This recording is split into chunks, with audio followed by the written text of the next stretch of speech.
저희가 방송 전에 짧게 질문지를 전해드렸는데 교수님께서 답변을 달아줬는데 그것만 보더라도 오늘 이야기가 얼마나 흥미진진할지 예상이 될 수 있습니다. 정말 대단합니다. 저희 감탄했어요 정말.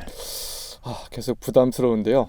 최선을 다한다는 밖에 말씀을 드릴 게 없습니다. 네, 최선을 다하셨는지는 방송을 끝까지 들어보시면 알 수 있겠습니다. 자, 그럼 본격적으로 시작해 보겠습니다. 청취자분들, 저희 옹기종기 1회 들어보셨죠? 옹기종기 인터뷰는 조금 특별하게 진행됩니다. 먼저 인터뷰 시작 단계에 딥앤슬로우 질문을 드리는데요. 딥앤슬로우, 그러니까 아주 심오한 질문, 천천히 생각해야만 답할 수 있는 질문이고요.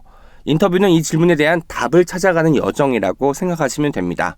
인터뷰 마지막 단계에 이에 대한 답을 해주시면 됩니다. 한성호 교수님께 드리는 딥앤슬로우는 이것입니다. 내가 가장 좋아하는 움직시, 그림씨, 이름씨, 어찌씨는 초고에 1980년대, 90년대 노래가 너무 많아가지고 편집자와 다투셨다는 이야기가 써 있었어요. 이 이야기에 대해서 좀 들려주시면 좋을 것 같고요. 지금 이 책에 보면 4가지 어떤 시기로 노래들이 분류되어 있잖아요. 이 시기의 특징적인 면이 있다면 간단히 소개도 해주시면 좋겠습니다. 실제로 다툰 건 아니었고요. 감히 편집자하고 어떻게 다투겠어요. 네, 일방적으로 조언을 듣는 입장이죠. 저희는. 하라는 대로 해야지 결코 그럴 수는 없는데 사실 제가 이 시기의 노래를 집중적으로 다뤘는지도 몰랐어요. 근데 편집자가 보고 그렇게 얘기를 하더라고요. 그래서 나중에 보니까 정말 그런 거예요. 근데 이제 싸우다가 보면 뭔가 논리를 마련해야 되는데 이건 내 책이다. 네. 내 책이기 때문에 내가 아는 얘기를 써야지 내가 모르는 얘기를 쓸 수는 없을 것 같다. 그래서 그러면 내가 아는 노래가 있고 네가 아는 노래가 있는데 네가 아는 노래도 전부가 아니고 결국은 독자가 알고 있는 또 다른 노래가 그렇죠. 있을 수도 있다. 그리고 독자도 역시 나이가 드신 분도 있고 아직 젊은 분들도 있고 이 사람들이 아는 노래들이 다 차이가 날 텐데 어떻게 내가 그걸 일방적으로 맞출 수가 있겠느냐. 이걸로 일단 좀 방어를 했는데 네. 그럼에도 불구하고 넓히려고 노력을 했습니다. 왜 그러냐면 많은 분들이 좋아할 수 있는 노래를 찾는 게 급선무기 때문에 좀 넓혔고요. 저는 또 하나 궁금했던 게 가사가 어째 노래는 더 많이 만들어지고 또 뭐 길이는 뭐 짧고 긴 게 있을 수 있겠지만 어쨌든 랩이 등장하면서 훨씬 더 가사 양이 많아지잖아요, 선생님. 예. 그러면 뭔가 분석을 하고 함에 있어서 그 90년대 이후에 나오는 음악들의 어떤 데이터 양이 더 많을 것 같아서 그것이 70년대 그것을 같이 비교했을 때 얼마나 더 그 효과적인 분석이 가능했는지가 또 궁금하더라고요. 그거에 대해서도 한 말씀 들려주실 수 있는지 궁금합니다. 예.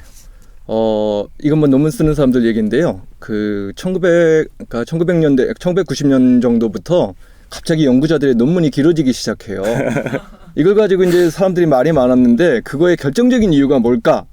라고 물어보면 대답을 하지 못하는 경우가 있는데 사실 뭐 때문에 그러냐면 소위 말하는 그 컨트롤 C, 컨트롤 V 예. 복부 때문에 그런 거예요. 예전에 정말 소위 말하는 6필로 한자 쓸 때는 맞아요. 그 하나하나 쓰는 게 고역인데 따다가서 붙이고 조금 편집하면 되니까 이게 늘어지게 되는 거거든요.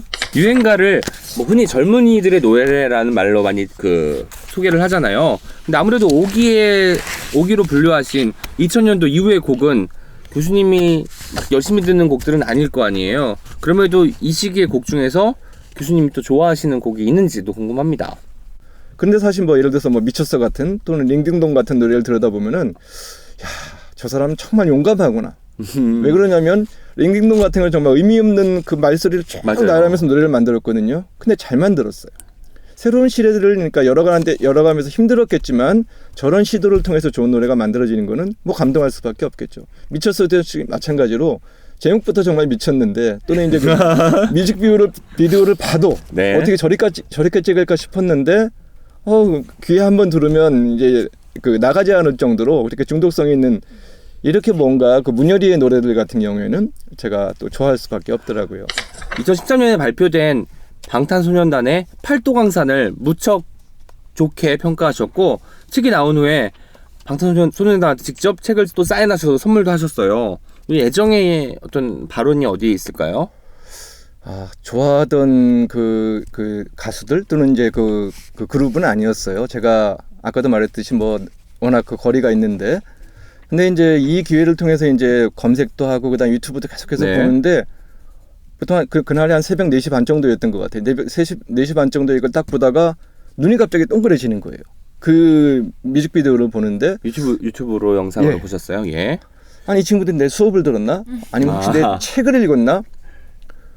거기에 아주 완벽하게 답을 하는 게 바로 뭐였냐면 방언에 대해서 답을 하는데 앞에 이제 경상도 사투리로 전라도 사투리로 뭐 이거는 누구나 할 수 있는 많이 시도가 됐었고요. 네. 근데 뒤에 남은 게 뭐였냐면은 다 다른 노래들 다른 말로 다른 방언으로 노래를 해놓고는 그래도 똑같아 다 통하잖아 이렇게 하는 거예요.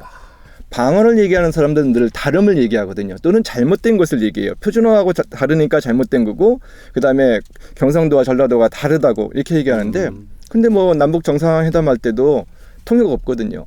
아무리 다르다고 많이 얘기하지만 결국은 북한의 지도자하고 남한의 지도자가 만나서 얘기할 때 통역 없이 이렇게 얘기할 수 있는 게 우리 한국어거든요. 근데 이번에 이 책을 지으시면서 워낙 많은 곡들을 들여다보시기도 하고 또 히트곡, 소위 유행가라고 하는 것들의 어떤 패턴 같은 것도 찾아내셨을 것 같아요. 그래서 아마 작사 욕심이 좀 생기지 않았을까 싶어요. 왜냐면 이렇게 쓰면 잘 될 확률이 높아라는 것을 아마도 이 책에는 정확히 기술되어 있지는 않지만 마음속으로는 품고 계실 것 같은데 만약에 혹시 노랫말을 하나 쓰게 된다면 제목은 뭐라고 하고 싶으신지 그리고 그 노래에 꼭 들어갈 문장, 단어 이런 것들은 뭐가 될지 궁금합니다. 예, 대답을 하려다 보니까 갑자기 사장님 나빠요라는 말이 생각이 나는데 정말 준비했었고 심지어는 작곡을 하시는 분까지 제가 섭외를 해놨어요. 그래서 그거를 책 뒤에 붙이고 그 다음에 음원 만들면 되니까 뭐 얼마든지 만들 수 있으니까 그리고 작곡하는 분이 노래도 잘 부르더라고요. 그리고 혹시라도 이걸 가지고 또 뭔가 마케팅으로 활용할 수 있으면 하자고 했더니 너무 많은 것들을 해서 지금 안 됩니다. 막으시더라고요.